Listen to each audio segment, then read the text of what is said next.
de Derechos Humanos, integrante de la Liga Mexicana por la Defensa de Derechos Humanos, Adrián Ramírez López. Te saludamos. Adrián está aquí con nosotros en el estudio, nuestra compañera Anaí del Ángel. Muy buenos días.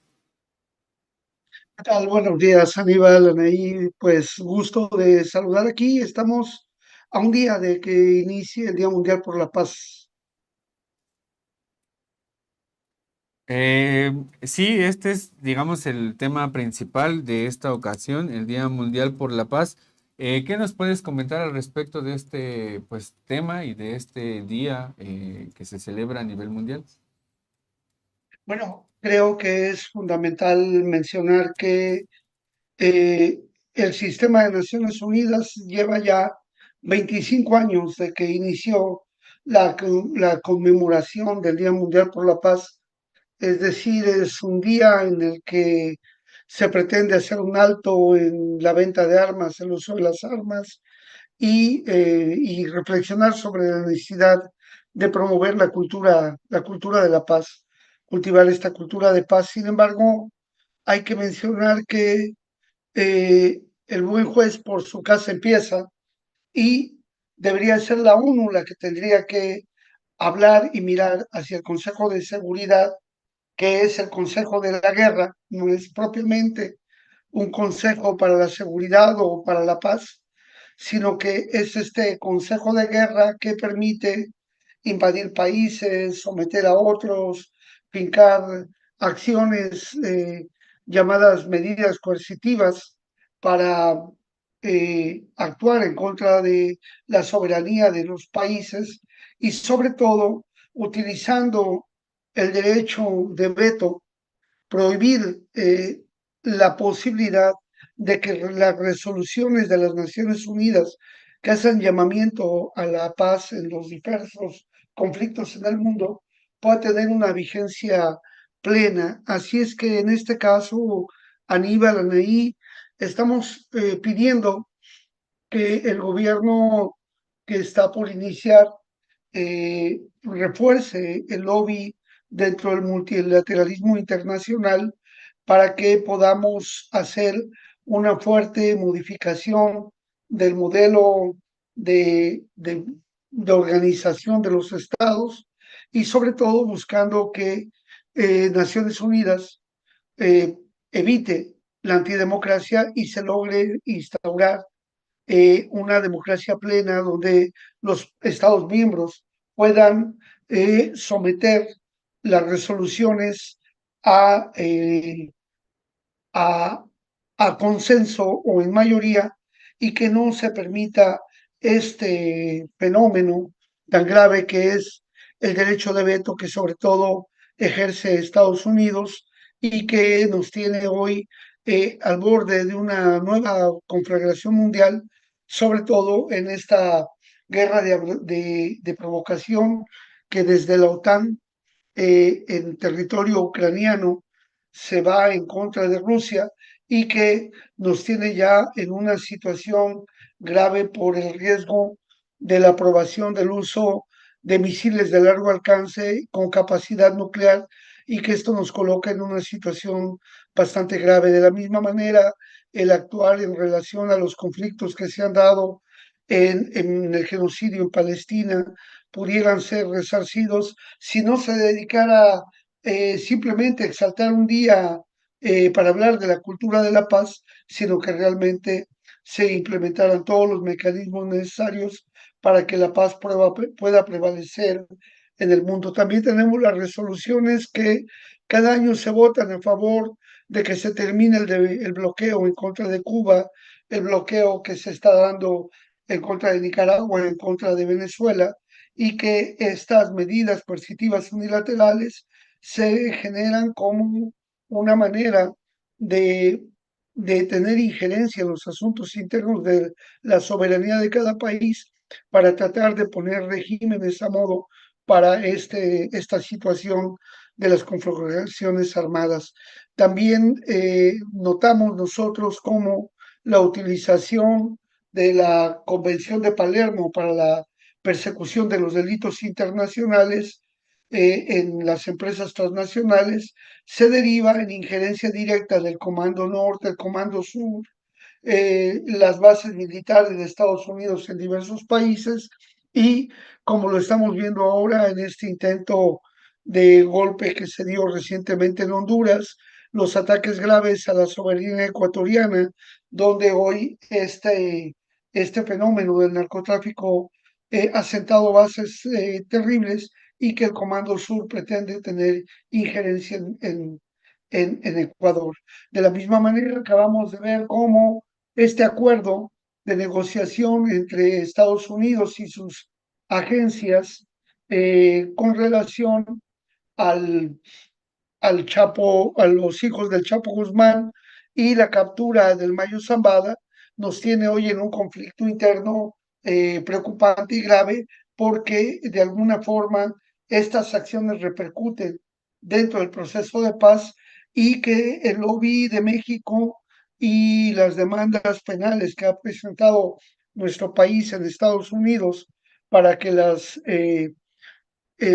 armeras de Estados Unidos no permitan el tráfico de armas hacia nuestro país sin los controles necesarios. Son elementos que saltan a la vista y que nos generan un motivo de preocupación y que hacemos desde aquí este llamado para que el nuevo gobierno que dentro de unos días estará encabezando ya Claudia Sheinbaum Pardo puedan fortalecer el mecanismo multilateral de la soberanía de los pueblos y la doctrina Estrada que ha caracterizado al gobierno de México, Anaí Aníbal. Así es, Adrián. Y bueno, es muy importante todo este recuento que nos haces porque justamente este sexenio del presidente Andrés Manuel López Obrador ha hecho una demanda en contra de las principales empresas armamentistas estadounidenses que exportan de manera legal y hasta ilegal armas hacia México y que ha beneficiado que los grupos del narcotráfico en el país pues tengan el poder de fuego que hemos visto en los últimos por lo menos 12 años. En los últimos días también el presidente Andrés Manuel va a mandar una iniciativa que es en contra de la venta de armas en México y también contempla pues justamente ampliar digamos este paquete de armas que es de uso exclusivo del ejército. Implicaría pues justamente que de aprobarse esta reforma para el siguiente sexenio pues tengamos mayores herramientas para controlar este flujo de armas que pues sin duda ha dejado bastantes secuelas en nuestro país. Hemos visto cómo a partir de esta política de la lucha o de la guerra contra el narcotráfico, la seguridad nacional se deterioró a niveles nunca antes vistos. También en la parte de la ONU, se nota mucho también cómo pues esto que menciona el presidente Andrés Manuel López Obrador terminó siendo pues básicamente un florero más, ¿no? En el sentido de que, como mencionabas, está cooptado este organismo multilateral por este Consejo de Seguridad que tiene derecho de veto y que está por encima incluso de la misma Asamblea General de la ONU, que es donde se hacen todo este tipo de resoluciones pues en contra de la guerra, en contra de la ocupación del territorio palestino, en contra del uso de armamento nuclear, en contra incluso de la misma o del mismo conflicto en Ucrania y pues a pesar de este tipo de resoluciones en la ONU, pues sigue esta política en contra de los pueblos y a favor de las empresas armamentistas y de la guerra, porque hay que decirlo, Adrián, es este tipo de aspectos los que están detrás de este tipo de políticas a favor de la guerra. Solamente para mencionar, Estados Unidos en el periodo del 2017 al 2021, pues fue uno de los principales exportadores de armas alrededor del mundo, representa el 38.6%. Rusia representa el 18.6%, Francia el 10.7%, China el 4.6% y digamos son estos países, ¿no? Son las principales potencias, pues las que están detrás de este tipo de conflictos. Adrián, ¿qué podríamos pues hacer desde México para incentivar o para hacer esto que mencionabas, este lobby para favorecer la cultura de paz e ir en contra de pues estas empresas armamentistas que a nivel internacional pues son las que se benefician de los conflictos? Sí, bueno, mira, hay que retomar el plan que Andrés Manuel presentó en su comparecencia en la ONU, donde habla precisamente de cómo cambiar eh, la, la situación de la inversión de la guerra y fortalecer la inversión para la cooperación para el desarrollo, que es un elemento que no es solamente una buena intención, sino que tiene incluso para las empresas un mecanismo que les beneficia. Es decir, la cooperación para el desarrollo permite aumentar la producción, favorecer la capacidad adquisitiva de las personas y por lo tanto para el capitalismo, pues la venta de los recursos. Lamentablemente hay que reconocer que el imperio norteamericano, el imperio gringo, ha, ha caído y en esta caída es su papel principal y su posibilidad principal de evitar su colapso final es precisamente el complejo militar industrial. Ese complejo militar industrial que empezó con un proyecto que se llamó el Proyecto Manhattan y que ese proyecto fue el que desarrolló la primera bomba atómica y que ahí con el Proyecto Manhattan ese Bad Boy y ese Fat Boy y el otro Little Boy, que fueron las dos bombas nucleares que se detonaron el 6 y el 8 de febrero, perdón, de octubre de 1945 en Hiroshima y en Nagasaki, eh, pusieron de manifiesto el poder destructor y quienes están detrás de ese complejo militar industrial. Precisamente está el lobby sionista que mantiene un fuerte impacto en las campañas de los presidentes y legisladores y congresistas de Estados Unidos, en el que eh, a republicanos y demócratas se les dan grandes cantidades de dinero en sus campañas y por lo tanto este lobby se mantiene y por eso la venta de armas en el mundo es tan importante y ante la crisis, quienes han repuntado en, en el nivel de las empresas más rentables precisamente son las que están relacionadas con la guerra. Y hay que tener en cuenta también que hay un elemento fundamental que es la OTAN, sus bases militares de Estados Unidos en el mundo y este acuerdo de militar del Atlántico del Norte, la OTAN, que ha obligado y presionado a los países miembros para destinar una parte de su Producto Interno Bruto al financiamiento de Ucrania para esta guerra en contra de Rusia. Y también la tensión que se ha generado en torno hacia Taiwán, China y también Corea del Norte, tratando de mantener una presión sobre el gobierno en China por parte de Estados Unidos. Es decir, además de Gaza, de esta guerra ampliada del Medio Oriente, de lo que está pasando en Ucrania, tenemos ya encima esta situación de la tensión allá en la región de Taiwán y además lo que pasa en el Sahel, allá en esta región africana, donde se están liberando de Francia y del colonialismo de Inglaterra y Estados Unidos y se están librando cruentas batallas, la situación de Sudán, la cuestión en Etiopía, en Birmania, y no perdamos de vista también la situación que se vive en Haití como una situación bastante grave. Me parece que es importante que los países no puedan destinar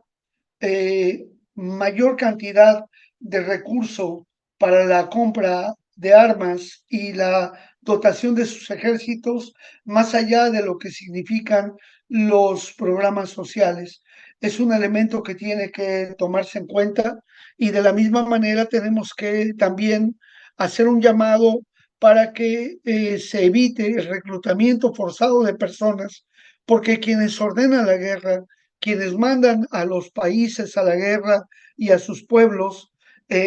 sus hijos, ellos mismos están a salvo en diferentes lugares. El nivel de corrupción que existe hoy en el régimen ucraniano raya en el escándalo y sin embargo se le mantiene porque el consumo de armas, la tecnología y el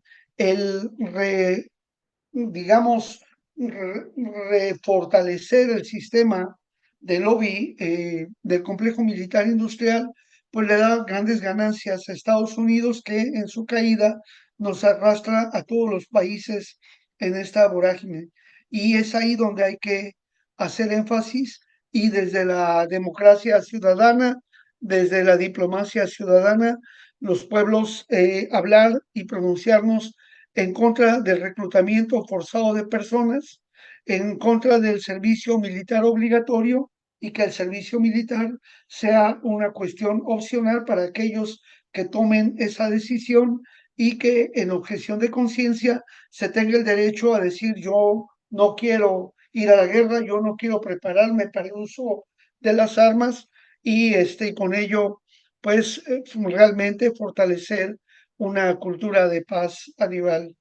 y Anaí.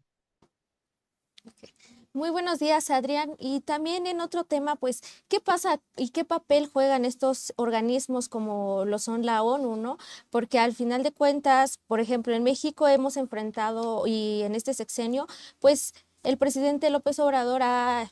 emprendido una resistencia frente a posibles violaciones a la soberanía, ha defendido esta soberanía, pero ¿qué pasa con países que no pueden hacerlo? Recuerdo que a inicios de este año teníamos los ojos muy puestos en Haití, ¿no? Y en Haití incluso llegaron comisiones de paz lideradas por la ONU y al final no pudieron, pues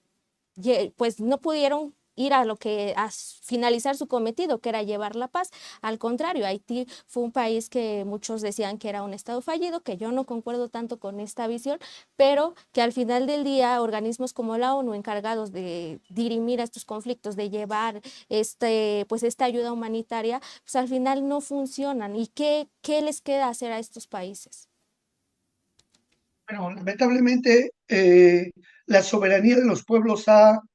venido sucumbiendo precisamente porque se utiliza ese recurso de la Convención de Palermo, que es este acuerdo para la persecución de los delitos de orden internacional, los crímenes internacionales, que es parte del derecho del enemigo, este derecho del enemigo que se nos ha impuesto en muchos países en los que la acción armada en contra de los pueblos es la que les permite a ellos despojar de los recursos a los diferentes países. En Haití estamos viviendo una situación tan grave en la que de repente el gobierno queda en manos fundamentalmente de los grupos delincuenciales que han sido armados y orientados por las diferentes agencias, tanto de Estados Unidos como de otros organismos internacionales, que han utilizado este fenómeno delincuencial para saquear y para desestabilizar las regiones. Veamos quiénes son los países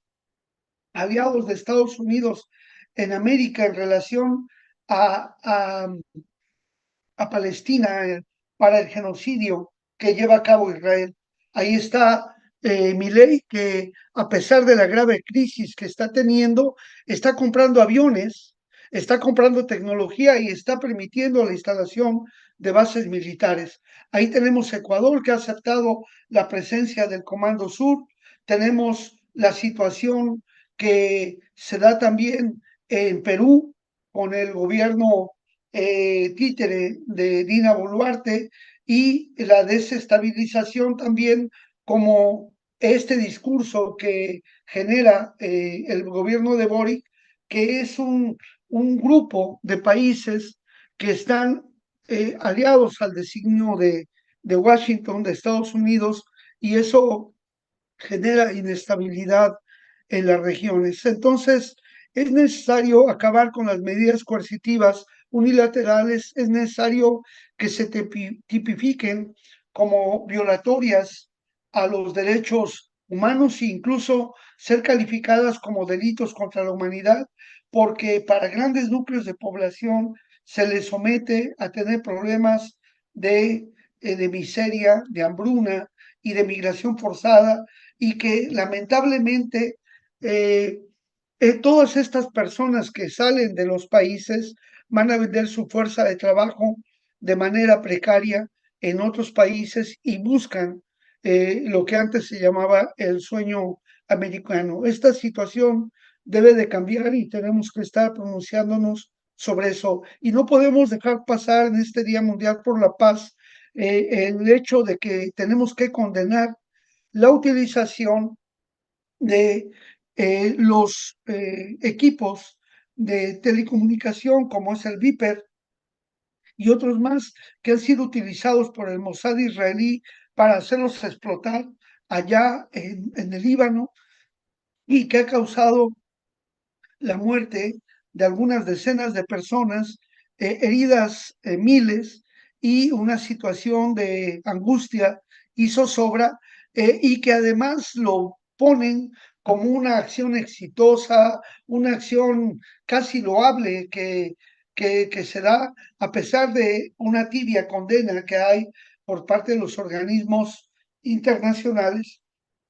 Es una situación muy preocupante. La tensión que se ha acumulado ya en relación a Ucrania, que cada vez la OTAN va pasando más las líneas rojas, es decir, ya Ucrania no tiene capacidad de fuego, no tiene la tecnología suficiente, no tiene los técnicos para operar esa tecnología y son los mercenarios que desde la OTAN, sin tener las insignias de la OTAN, se están enfrentando a Rusia en esta escalada que cada vez va en una situación muy grave. Y es por eso que este Día Mundial por la Paz no es solamente salir con banderitas y con palomas de la paz a hablar de la cultura y hablar de que todo debe ser lindo y debe haber canciones de John Lennon y demás, sino que haya un compromiso real por detener la guerra y que se utilicen todos los mecanismos que hay para tales fines. Y por lo tanto, tanto la OCDE, la OMC, los organismos financieros internacionales no deben de prestarse para este tipo de acciones en las que lo militar está por encima del derecho internacional de los derechos humanos. Ahí tenemos, por ejemplo, el congelamiento de los recursos de Rusia y que han sido robados para dárselos como botín de guerra al ente sionista y militar allá con Zelensky, y también en Venezuela, como fueron congeladas las cuentas de Citgo, los recursos del gobierno de Venezuela para dárselos a Juan Guaidó y este nuevo Guaidó 2.0 que hoy se encuentra refugiado allá donde la ultraderecha mundial se ha dado cita y ahí están los principales violentadores del derecho de nuestro país, estos mandatarios que impusieron este modelo de guerra contra las drogas aquí en nuestro país y que tantos miles de muertos nos ha producido y del cual todavía no logramos terminar de salir porque la situación es muy grave, toda la inercia que dejó este narcoestado militar que en 40 años de neoliberalismo se gestó en nuestro país, Anaí. Pues así es, sin duda, muchos aspectos relevantes, esta cultura de la paz que pasa también por esta solicitud de ir en contra de este militarismo, no solamente en nuestro país, sino a nivel internacional. Y ahorita que hablaban de Haití, pues me hizo recordar el tema del terremoto que hubo en Haití hace varios años, en 2011, si no estoy mal, porque justamente en Haití había sugerencias, había estudios que sugerían la existencia de petróleo debajo de esta pequeña isla que en conjunto con República Dominicana es la isla de la Española. Y pues lo que vemos a nivel internacional es justamente la existencia de este tipo de conflictos bélicos por los recursos. Adrián, pues estamos ahí al pendiente para una futura colaboración con Contralínea. nos despedimos aquí en el estudio, Anaí y un servidor. Muy bien, pues muchas gracias. Hay que recordar que la paz es gratis, la guerra no. La guerra nos cuesta muy caro y cada recurso que se destina a la guerra es un recurso que haría falta para el desarrollo de nuestros pueblos.